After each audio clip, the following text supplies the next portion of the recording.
Alright, good morning po sa inyong lahat mga kababayan. Ngayon po ay November 13, 2024, alas 9:07 ng umaga at ngayon po ay araw po ng Miyerkules. So Wednesday po ngayon mga kababayan, ngayon po dapat ang schedule ng Quadcom. Alright, dapat ngayon po pero ang ginawa nireschedule po sa November 21. Pero ito, may balita mga kababayan ng teleradyo ang sinasabi, itutuloy daw ngayon ng hearing. Dahil nga makukulit yung mga sa kabilang kampo ni Duterte. Na total nandito na raw si Duterte sa Maynila, bakit hindi pa ituloy yung hearing mga kababayan? Ito pakinggan natin itong balita. Ano ba talaga? Ako naguguluhan na ako. Itutuloy ba ngayon ang hearing o hindi? Kasi ang alam ko, ngayong araw na ito may misa para po sa biktima ng EJK. At ang alam ko, pupunta si Duterte para harapin daw yung ibang mga kongresista ron. So ang gulo hindi ko talaga malaman paano ba talaga totoo. Pero base dito sa balita, itutuloy daw Pakinggan natin tong balita guys. Itutuloy ngayong araw ng House Quad Committee ang investigasyon sa war on drugs at mga kaso ng extrajudicial killings sa panahon ng Administrasyong Duterte. O yan mga kababayan, etong balita na to, November 13, 2024, alas 5. Kanina binalita to, alas 5 na madaling araw. Ngayon po ay November 13. So, itutuloy daw ngayon, Hearing ng House Quad Committee sa War on Drugs, itutuloy ngayong araw. Ayan, Ang linaw-linaw mga kababayan. Baka sabihin na naman, ang fake news ako, Hindi po, yan po. Napakalinaw. Itutuloy ngayong araw. Kinumpirma ni House Secretary General Reginald Velasco na nagbigay ng go signal sa Quadcom si Lead Chairperson Surigao del Norte, Congressman Robert A. Barbers, na ituloy ang hearing. So nagbigay daw ng go signal si Barbers, isa po nga chairperson dyan po sa Quadcom. At tuloy daw ngayon mga kababayan. Una nang inanunsyo ni Barbers at iba pang leader ng Quadcom na kansilado ang hearing ngayong araw at itutuloy sana sa November 21. Nagdesisyon umano ang Quadcom na suspindi ang pagdinig dahil sa dami ng mga gustong tumistigo at pag-aralan ang magiging kaso o ang magiging testimonya ng mga ito. Inaasahan na dadalo sa Quadcom hearing si dating Pangulong Duterte na una nang nagkumpirma ng kanyang pagdalo. Nagbanta rin si Duterte na magtutungo sa Kamara ngayong araw at kukumprontahin ang Quadcom dahil sa unang anunsyo na kansilado ang pagdinig ngayong araw. Okay, so ayan guys, napakalinaw hindi po ako nag-imbento, baka sabihin nyo fake news na naman ako. Mismo dito sa report ng, sino ba nag-report niyan? Teleradyo Serbisyo. 6:30 Radyo 6 sa East 30. Natuloy daw ang hearing ngayon mga kababayan at dadalo si dating Pangulong Rodrigo Duterte. Ayan, abangan natin mga kababayan. Tinitingnan ko dito sa YouTube mga kababayan, House of Representatives. Tingnan lang natin guys para ma-update agad tayo. Tingnan natin kung merong nakaambang live para mamaya-mayang konti. At meron meron nga mga kababayan. Ito mga kababayan, meron pong schedule ngayon, Holy Mass for EJK. Ito mga kababayan, meron pong schedule ngayon Holy Mass for EJK victims and families. At ito, dito naman mga kababayan, 11th public hearing of the House Quad Committee. Ayan, So ano po sila ngayon? Waiting sila. Ay, teka, hindi ko pala na-share sa inyo. Ayan mga kababayan sa ating screen. So meron nga ngayon 11th public hearing of the House Quad Committee. Pasensya na kayo guys, maingay yung aso Talagang mapakaingay ng aso rito sa kapitbahay namin Pero buti na lang may noise reduction na itong ating mikropono. So meron nga. Ayan mga kababayan, 11th public hearing of the House Quad Committee. Ngayon po, November 13. EJK, ang yan mga kababayan. So tuloy na tuloy po ang ano ngayon, hearing. Nako, abangan natin mga kababayan yan. So 9:30 p.m. malapit na. So 7 minuto, 8 minuto na lang at magsisimula na itong Quadcom. O ito ngayon pinagbigyan si Duterte na kasi dapat November 21 pero ngayon itinuloy pala.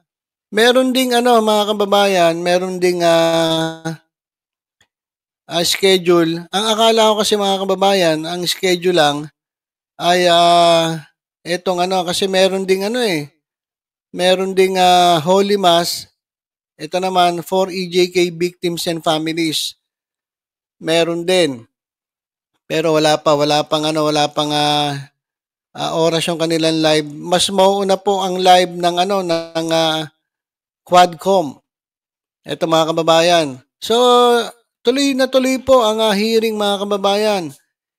11th public hearing of the House Quad Committee. So pinagbigyan si Duterte para, ayan mga kababayan, abang-abangan natin konti. Ayan po. At okay. So habang iniintay natin, pakinggan muna natin. Pero bago natin pakinggan, may mga may mga ito, nagbigay ng suporta kay Duterte. Katulad nitong Duterte Youth Party List na ang sabi mga kababayan, ito. Ang sabi ay kinansela niya ang kanyang flight ngayon. Sino ba ito?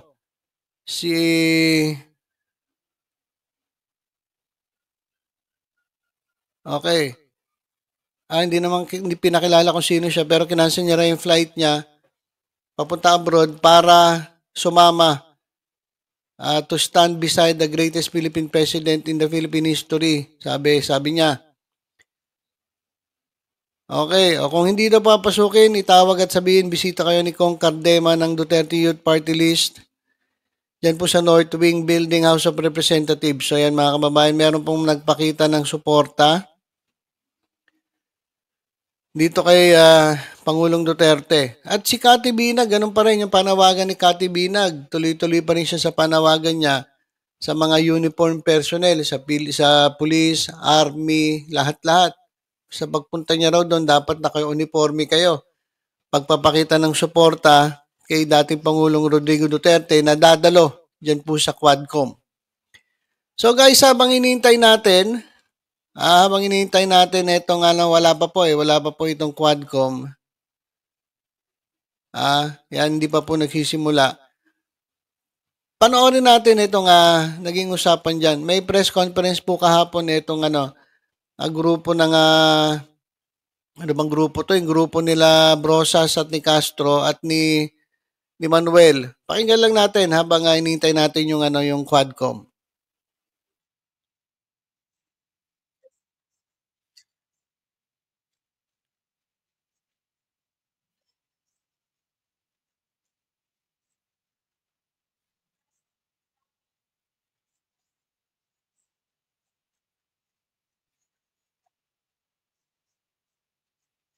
Teka.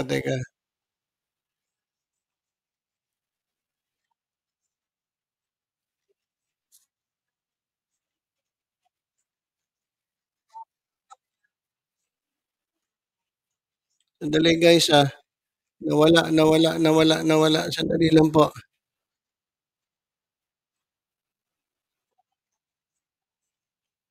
Sandali lang guys Sandali lang.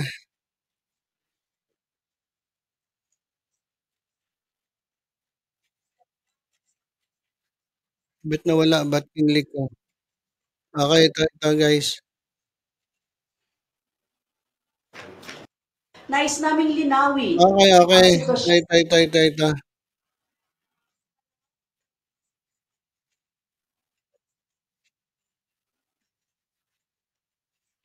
Sandali.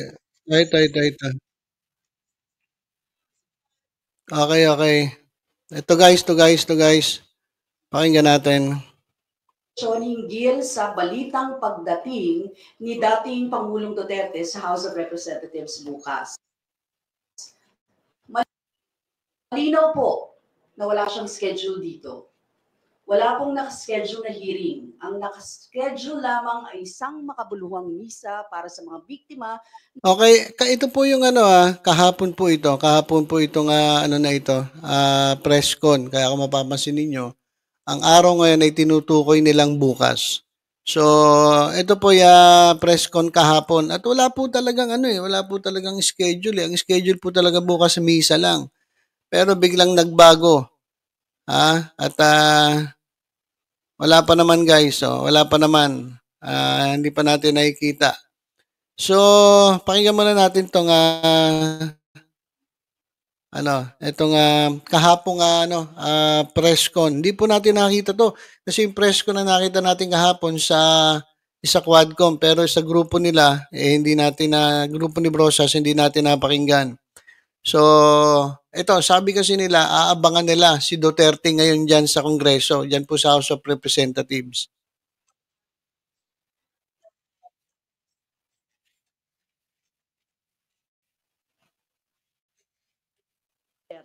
No? Itong magaganap na misa. Talagang agaw eksena sa araw na dapat sanay marinig ang boses ng mga biktima ng war on drugs. At malinaw na ginagawa lang na circus ni Duterte ang isang napakaseryosong investigasyon. Alam niya at formal siyang na-inform na walang hearing bukas. Ngunit nagbabalak pa rin siyang pumunta para magpapansin at manggulo. Isa na namang publicity stunt ito mula sa dating Pangulo, paulit-ulit ang ganitong style, umiiwas sa formal na proseso. Kasi kung maaalala ninyo, pinatawag namin ito noon pang Committee on Human Rights na pagdinig. Nakaharap yung mga biktima ng war on drugs, pero hindi siya dumating. Sa sunod na hearing, hindi siya dumating. Sa third hearing, hindi siya dumating. Nag-Quadcom na, pinapatawag namin consistently, hindi siya dumarating. So, tapos ngayon, ganito po yung gusto. No? Gusto niyang paulit-ulit yung ganitong style, umiiwas sa formal process, nagpapakita sa media para kontrolin yung naratibo. Gusto niyang palabasin na ang House ang umuurong sa investigasyon, gayong siya mismo ang patuloy na umiiwas sa tunay na accountability. Hinihikayat natin si Duterte na respetuhin ang proseso. Dumalo siya sa tamang araw, sa tamang hearing at sagutin ang mga katanungan ng komite. Itigil yung mga publicity stunt at magpapapansin sa media, pero kung magpupumilit siya, edi magharapan. No? Hindi namin siya uurungan sa Makabayan Block. Ayan. Okay. So, malinaw naman yung pinahayag ng Quadcom. Proseso po yung ginagawa natin dito sa House of Representatives. Nakita nyo kung gaano naman kaseryoso ang mga kasamahan natin dito sa House of Representatives, ang Quadcom, para po una-una mabigyan ng accountability ang sino man, mabigyan accountability ang mga sangkot sa mga pagpatay ng more than 20,000 to 30,000 na mga biktima ng EJK sa panahon ng peking war on drugs ni Mr. Duterte. Well, ano ba itong ginagawa mo, Mr. Duterte? Nagbabluff ka ba? Well, siyempre, sabi nga ni Kong Arlene, hindi ka namin uurungan, no? Hindi tayo natatakot at sawang-sawa na ang taong bayan sa mga drama mo. At siyempre, ang ating itong mga antiques na mga pakana mo at mga ay hindi na yan kinakagat ng taong bayan. Malinaw na sa taong bayan ngayon na dapat ay managot ka na sa mga nangyari noong panahon ng nung war on drugs. Kagaya nga ng sinabi ni Kong Arlene, ilang beses na pinapatawag. At ngayon, sinasabi pa niya na pupunta raw siya dito para pamadaliin ang proseso o pamadaliin ang mga hearings dito sa Quadcom. Kongresista ka ba? Nasa katungkulan ka pa rin ba? Well, dapat na harapin mo ngayon ang mga biktima ng ng EJK, yung extrajudicial killings. Doon nga sa isinamba kong kaso sa iyo, hindi ka nga dumating, di ba? Hindi ka nga dumating sa preliminary hearing. Tapos dito nagmamayabang ka na pupunta ka bukas na wala namang hearing. Well, sige, harapin mo yung ating yung ating mga pamilya, yung pamilya ng mga ating mga kababayan na nabiktima ng war on drugs mo. So, yan lang na yung ating masasabi, no, at kami ay handang harapin siya, no, sa mga susunod na araw. Sila, lalo na bukas darating, hindi man naatras ang makabayan.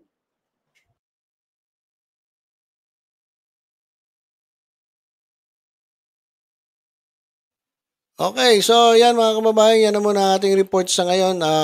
Unang-una, tuloy na tuloy po ang Quadcom hearing ngayon. Ito. And actually ngayon po, real time mga kababayan, naghihintay na lang po tayo ng sa ibang mga sa ABS-CBN, nakalive na po sila pero wala pa namang nangyayari. So yan mga kababayan, waiting po tayo. Pangalawa, ang tanong, darating ba si dati Pangulong Rodrigo Duterte? Kasi kaya itinuloy kasi nga darating daw si Duterte. At kaya itinuloy din para kasi ang mangyayari, meron pong misa para sa mga EJK victims. Ang baka mangyari, magulo eh. Magulo sila at doon sila lang magpuntahan. So ito dito sila mag-harap-harap sa Quadcom. 11th public hearing. Tapos, ito, nandyan din na yung Makabayan Black. Makabayan ba yan sila, Sila Makabayan Black ba yan? Sila Castro, sila Brosa, si Manuel. Ayan, na maghaharap-harap sila. So, tapos itong Quadcom. At darating din si Panelo, mag-abogado kay Duterte at yung isang abogado pa niya sa Davao. At yung mga yung mga magdadatingan daw yung mga DDS vloggers at supporters. Si Kati Binag nga naggaya, mga uniform personnel. Kung naka-duty kayo, punta muna raw kayo sa batasan, sabi ni Kati Binag. Hindi ko alam kung anong klase utak meron yan. So ayan mga kababayan, nabangan natin. Wala pa po. Ayan po, kita-kita naman natin sa screen, hindi pa po sila nagsisimula. So abang-abang po tayo dyan po sa Hindi ko alam kung ila-live ko pero mahaba po kasi kapag ini-live So siguro tumutok po tayo sa YouTube channel o Facebook page ng House of Representatives para mapanood po natin ng live itong hearing. Ang gagawin ko lang po, kapag may nakita tayo medyo magandang scoop mga kababayan, ay papasok po tayo at mag-upload tayo ng video tungkol dyan. So yun, for the meantime, abang-abang tayo, tuloy na tuloy po ang Quadcom. Ngayong araw na to, hindi na po tuloy sa 21, ngayong araw po na po nila itutuloy to accommodate the former president. Okay lang mga kababayan, tutok-tutok lang po dito sa Batang Manila tayo sa iba pang updates. Ingat po tayong lahat. God bless po.